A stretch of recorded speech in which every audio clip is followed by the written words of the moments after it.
ایک آدمی تھا تو اس کی بیوی انتقال کر گئی اور اس نے طلاق دے دی. 10-11 سال کا اس کا بیٹا تھا. اس نے دوسری شادی کر لی. ایک دن اپنے بیٹے سے کہنے لگا, بیٹے وہ سگی اماں ٹھیک تھی یا یہ والی ٹھیک ہے؟ تو بیٹا کہنے لگا, ابا جی یہ ٹھیک ہے. وہ سگی امی جھوٹ بڑے بولتی تھی, سگی امی جھوٹ بڑے بولتی تھی, جھوٹی تھی, یہ سچی ہے. اس نے کہا, بیوقوف تیری ماں جھوٹی تھی. اس نے کہا, ابا بڑی. کہا کس طرح؟ کہنے لگا, ابا جی میں نا کبھی, آپ کو پتا میں شرارتی ہوں, کبھی میں شرارت کرتا تھا نا, کوئی برتن توڑ دیتا تھا تو میری سگی اماں مجھے تھپڑ مار کے باہر نکالتی تھی. کہتی تھی میں تالا لگاؤں گی باورچی خانے کو, تجھے ساری رات روٹی نہیں دینی, تو آج بھوکا ہی رہے گا. بالکل نہیں دینا, ساری رات نہیں دینا. بڑے دعوے کرتی تھی, قسمیں اٹھاتی تھی, پر بڑی جھوٹی تھی. آدھا گھنٹہ بھی نہیں گزرتا تھا تو گلیوں میں مجھے ڈھونڈنے لگ جاتی تھی, اور لا کے نا تو غلطی میری ہوتی تھی, رونا میری اماں شروع کر دیتی تھی. اوے مینوں نہ ستایا کر وے پترا. پھر میری مرضی کا کھانا مجھے پکا کے دیتی تھی, میری مرضی کا. اور پھر میری اماں مجھے تحفہ بھی دیتی تھی. ابا جی وہ جھوٹی تھی, پہلے کہہ رہی تھی ساری رات نہیں دینا, اب آدھا گھنٹہ. یہ بڑی سچی ہے, جواب آئی ہے. میں شرارت کرتا ہوں تو تھپڑ مار کے نکال دیتی ہے, کہتی ہے روٹی نہیں دینی.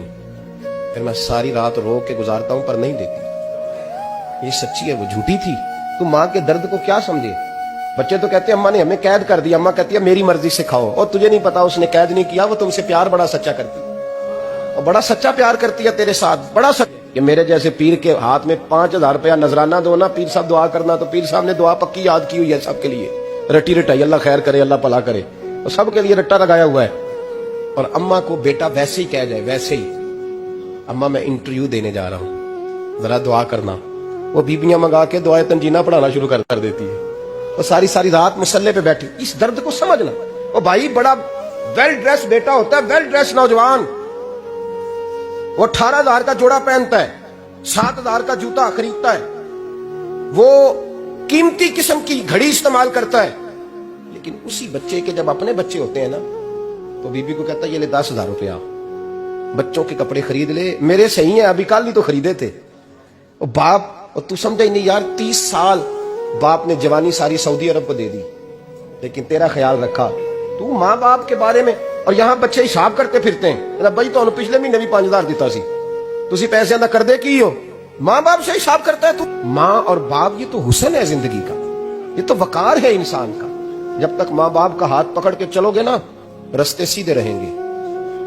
اور جس دن انگلی چھوڑ کے سڑک پہ نکلنا پڑا نا, سر چکرانے لگے گا. یاد رکھنا, یہ بڑا مشکل کام ہوتا ہے. لوگوں کا تو رخ ہی اس دن واضح ہوتا ہے جس دن آدمی سائے سے محروم ہوتا ہے, ماں اور باپ. تو پھر یہ بھی سن لیں, نبی پاک صلی اللہ تعالی علیہ وآلہ وسلم نے ماں باپ کے لیے فرمایا, ہما جنتک و نارک, یہی تیری جنت ہے اور یہی تیرے لیے جہنم ہے. اگر یہ راضی ہو گئے تو تیرے لیے جنت ہے, ناراض ہو گئے تو چاہے تو 100 پیر کے مزار پہ حاضری دے آ, لیکن جب تک ابا راضی نہیں اتنی دیر تک اللہ راضی.